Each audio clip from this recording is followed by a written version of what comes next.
Hello guys. सो physics में हम लोग वेव टॉपिक जो स्टडी कर रहे हैं गाइस, तो अभी हम लोग अब तक लास्ट लेक्चर जो था हमारा वो था principle of superposition of wave, जिसमें हम लोगों ने देखा था कि किस तरह से दो या दो से ज़्यादा वेव जब इंटरफेयर होते हैं, सुपर इम्पोज होते हैं, तो हमें जो फिजिकल इफेक्ट दिखाई देते हैं वो उसको हम लोग क्या बोलते हैं, इंटरफेरेंस बोलते हैं। हम लोगों ने दो तरह के इंटरफेरेंस देखे गाइस, कंस्ट्रक्टिव इंटरफेरेंस और डिस्ट्रक्टिव इंटरफेरेंस। आज हम लोग देखने वाले हैं गाइस बीट्स क्या होता है। बीट्स, अभी बीट्स आप लोगों ने सुने होंगे। बेसिकली जब भी हम लोग साउंड के रिलेटेड कुछ बातें बोलते हैं तब ये वर्ड आ जाता है बीट्स।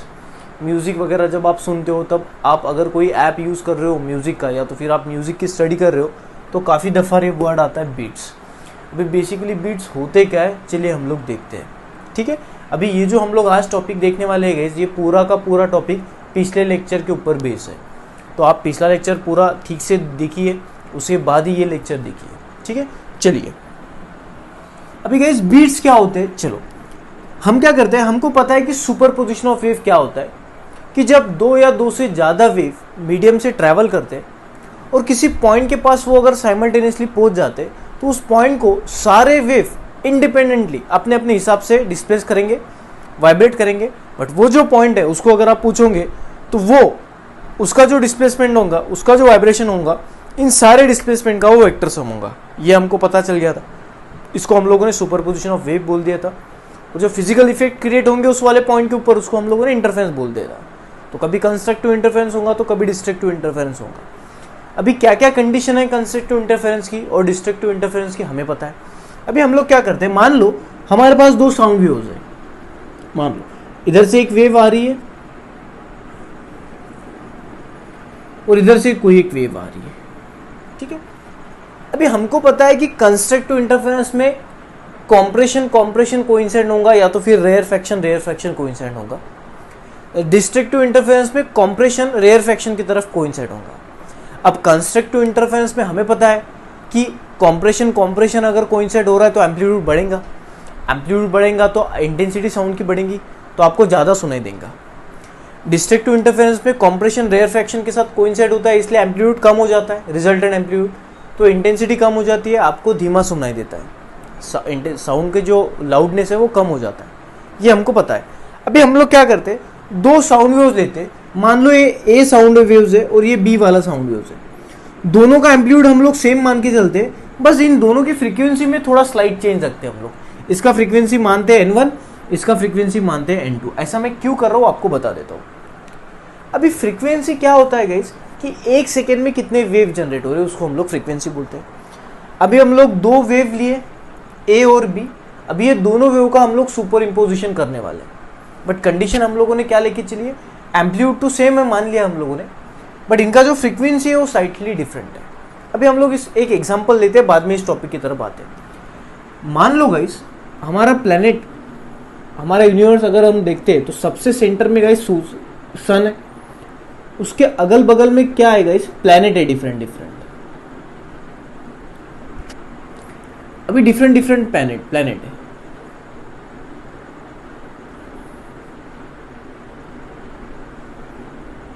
जैसे मान लो ये तीन प्लेनेट है, मैं नाम दे देता हूँ। मान लो ये तो अर्थ है और ये जो प्लेनेट है ये ए और बी है, मान के चलते हैं हम लोग। वैसे इनके भी नाम है बट हम लोगों को उसकी स्टडी तो करना नहीं। अब ये तीनों प्लेनेट गाइस सन के अराउंड रिवॉल्व हो रहे हैं, हम सबको पता है।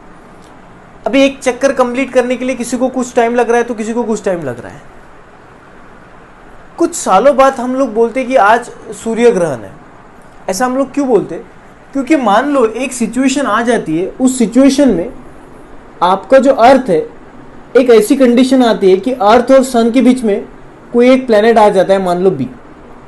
तो ये प्लेनेट आने के कारण आपको जो सन है उसके ऊपर ऐसा दाग दिखाई देता है, इसको हम लोग सूर्य ग्रहण बोलते हैं। अभी ये रोज थोड़ी हो रहा है, हर साल बाद थोड़ी हो रहा है, एक पर्टिकुलर कुछ सालों बाद ये सूर्य ग्रहण होता है। मतलब मान लो 3 साल बाद ये एक में के सामने आएंगे, हर साल नहीं आ रहे, 3 साल बाद एक में के सामने आए तो हर 3 साल बाद ये सूर्य ग्रहण हो रहा है। बेसिकली हम लोग ऐसा मान के चलते हैं।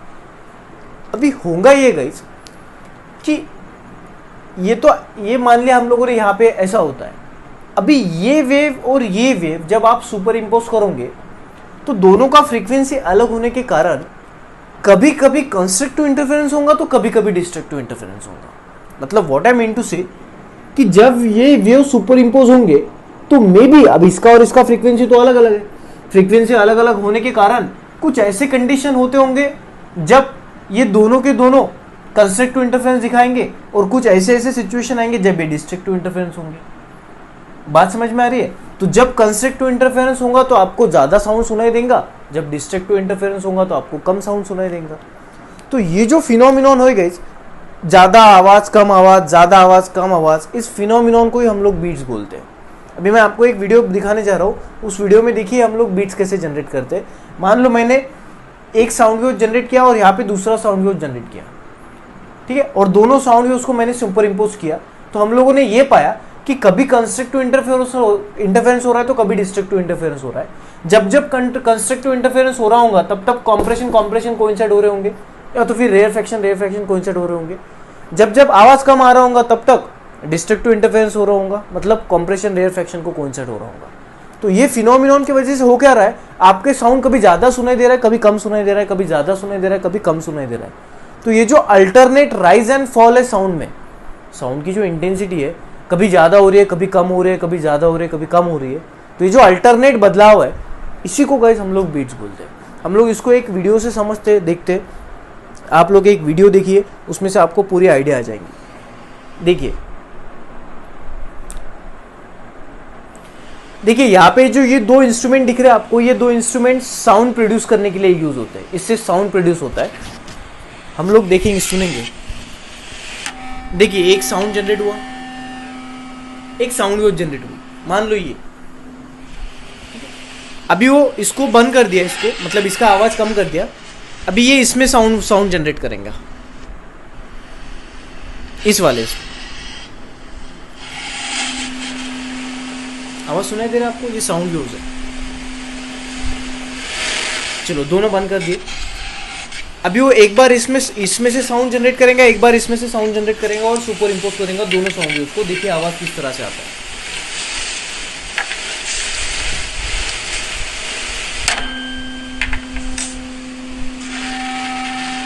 पहले वो एक ही साउंड वेव जनरेट कर रहा है, जैसे हाथ लगा देंगे वैसे वाइब्रेशन खत्म तो साउंड वेव्स खत्म।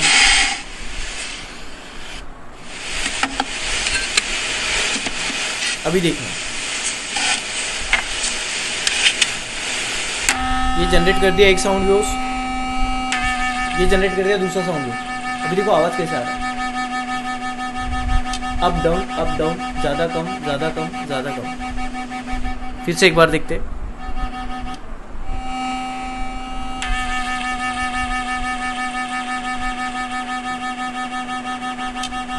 ये क्यों हो रहा है गाइस? ये क्यों हो रहा है?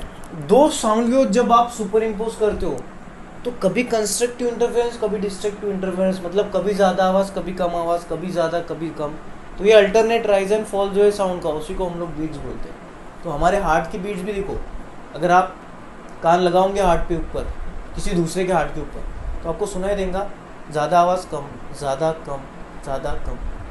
इसी को गाइस हम लोग बोलते हैं बीट्स, ठीक है। सो आई होप कि आपको बीट्स क्लियर होगा। तो उसी की हम लोग थ्योरेटिकल डेफिनेशन देखो किस तरह से लिखते हैं। The alternate rise and fall, alternate मतलब राइज के बाद फॉल ही आएगा, फॉल के बाद वापस राइज आएगा। किसमें? इंटेंसिटी ऑफ साउंड में। मतलब जब दो साउंड वेव सुपर इम्पोज करते तब हमें ये चीज ऑब्जर्व हुई, अल्टरनेट राइज एंड फॉल दिखाई दे रहा है हमें इंटेंसिटी ऑफ साउंड में, इंटेंसिटी ऑफ साउंड वेव में, produce due to the interference of two sound waves. ये ऐसा क्यों हो रहा है? क्योंकि दो साउंड वेव्स इंटरफियर हुए, दो साउंड वेव्स सुपर इम्पोज हुए, having same amplitude but slightly different frequency. आसान भाषा में, जब दो साउंड वेव्स जिनका एम्पलीट्यूड तो सेम है बट फ्रीक्वेंसी स्लाइटली डिफरेंस है, जब इंटरफियर होते हैं, सुपर इम्पोज होते हैं, तब इंटेंसिटी ऑफ साउंड में अल्टरनेटली राइज एंड फॉल मिलता है। This phenomenon is called as beats, this phenomenon is called as beats, ठीक है। अभी बीट्स के बारे में हम लोग कुछ इंपॉर्टेंट एक दो टर्म भी डिस्कस कर लेते हैं। जब गाइज आपके बीट जनरेट होते हैं तो हम लोगों ने अभी अभी देखा कि हमें राइज मिलता है साउंड में और फॉल मिलता है साउंड में। तो जब बड़ा साउंड आता है, ये दो साउंड वेव जब इंटरफियर होंगे तब अल्टरनेटली राइज एंड फॉल तो मिलेगा साउंड की इंटेंसिटी में। तो जब आपकी इंटेंसिटी ज्यादा होगी, मतलब जब आपका एम्पलीट्यूड ज्यादा होगा, उस वाले पॉइंट का, रिजल्टेंट का, तब आपको ज़्यादा सुनाई देगा, तो उसको हम लोग बोलते हैं वैक्सिंग। उसको क्या बोलते हैं? वैक्सिंग। मतलब जब इंटेंसिटी, बीट्स में जब इंटेंसिटी ज़्यादा होती है साउंड को तो उसको वैक्सिंग बोलते हैं, बीट्स में जब इंटेंसिटी साउंड की कम होती है उसको हम लोग वैनिंग बोलते हैं। तो ये दो वर्ड गाइज याद में रखना, वैक्सिंग और वैनिंग। So maximum intensity of sound is called as waxing and minimum intensity of sound is called as waning. तो जब भी आपको बीट सुनाई दे, मतलब ज़्यादा आवाज़ कम आवाज़, तो ज़्यादा आवाज़ आएगा उसको वैक्सिंग बोलना, कम आवाज़ आएगा उसको वैनिंग बोलना। ओके गाइज, ठीक है। वैक्सिंग और वैनिंग अल्टरनेटिवली प्रोड्यूस है, ये हम लोग मान के चल रहे हैं। अभी गाइज वन वैक्सिंग और वन वैनिंग मिला के बनता है एक बीट। एक वैक्सिंग और एक वैनिंग मिला के एक बीट बनता है। अगर बीट को मेजर करना रहा, मतलब हार्ट बीट्स अगर हमको काउंट करने रहे, तो हम लोग किस तरह से काउंट करेंगे? एक बीट कम होगा, जब एक वैक्सिंग और एक वैनिंग मिलेंगे तब एक बीट जनरेट होगा। मतलब ज़्यादा आवाज़ कम आवाज़ एक बीट, फिर से ज़्यादा आवाज़ कम आवाज़ दो बीट। तो एक बीट क्या होता है? One waxing and one waning forms one beats. जैसे हम लोगों ने देखा था ट्रांसवर्स वेव में, one crest and one trough forms one wave, उसी तरह one waxing and one waning forms one beats. चलो ये पॉइंट भी क्लियर, ठीक है guys. Second, time interval between two successive waxing और waning is called as period of beats. मतलब देखो गाइस, मान लो ज़्यादा आवाज़ वैक्सिंग, कम आवाज़ वैनिंग, फिर से ज़्यादा आवाज़ वैक्सिंग, फिर से कम आवाज़ वैनिंग। ये वैक्सिंग वैनिंग चालू है, up down up down up down आवाज़ में। तो दो सक्सेसिव वैक्सिंग में का जो टाइम इंटरवल होगा, सक्सेसिव मतलब एक के बाद एक आने वाला, तो उस टाइम इंटरवल को ही हम लोग बोलते हैं पीरियड ऑफ बीट्स। या तो फिर दो सक्सेसिव वैनिंग में का जो टाइम होगा गाइज, उसी को हम लोग बोलते हैं पीरियड ऑफ बीट्स। तो डॉक्टर जो बेसिकली जो हार्ट बीट चेक करते हैं, जब आप डॉक्टर के पास जाते हो, आप अगर बीमार हुए तो डॉक्टर आपके हार्ट बीट चेक करता है। तो हार्ट बीट मतलब कोई जो डायग्नोसिस अच्छी तरह से, कोई डॉक्टर लोग आपके हार्ट बीट जो होते हैं उसके ऊपर से भी डायग्नोसिस कर देते हैं आपकी बॉडी को। तो जो डॉक्टर लोग करते हैं ना, वो क्या करते हैं बेसिकली, आपकी जो बीट्स है उस बीट्स का पीरियड काउंट करते हैं, अंदाजे। मतलब वो सुनते हैं कि दो सक्सेसिव वैक्सीन में कितना टाइम इंटरवल आ रहा है। तो किसी भी दो सक्सेसिव वैक्सीन या किसी भी दो सक्सेसिव वैनिंग में जो टाइम इंटरवल होता है उसको हम लोग बोलते हैं पीरियड ऑफ बीट्स। अभी एग्जैक्ट देखिए गाइस, वैनिंग का हम लोग डिस्कशन करेंगे नहीं, क्यों? क्योंकि दो सक्सेसिव वैनिंग में का जो टाइम इंटरवल है उसको हम लोग बीट बोलते हैं, बट आपको वैनिंग तो सुना ही नहीं देगा क्योंकि वो तो इंटेंसिटी कम है। बट बोलने के लिए हम लोग बोलते हैं कि किसी भी दो सक्सेसिव वैनिंग में का time interval is called as beats, या तो किसी भी दो सक्सेसिव वैक्सीन में का time interval is called as beats. तो आप कोई भी उठाओ, डेफिनेशन के लिए तो दोनों करेक्ट है, ठीक है। अभी ये हो गया पीरियड ऑफ बीट्स। देखिए हम लोगों ने क्या क्या देखा, बीट्स क्या होता है, वैक्सिंग क्या होता है और वैनिंग क्या होता है। One waxing one waning forms one beats, और बीट का कुछ ना कुछ पीरियड भी होता है, वो भी हम लोगों ने देख लिया। अभी हमको पता है कि पीरियड का जो रेसिप्रोकल होता है वो होता है फ्रीक्वेंसी।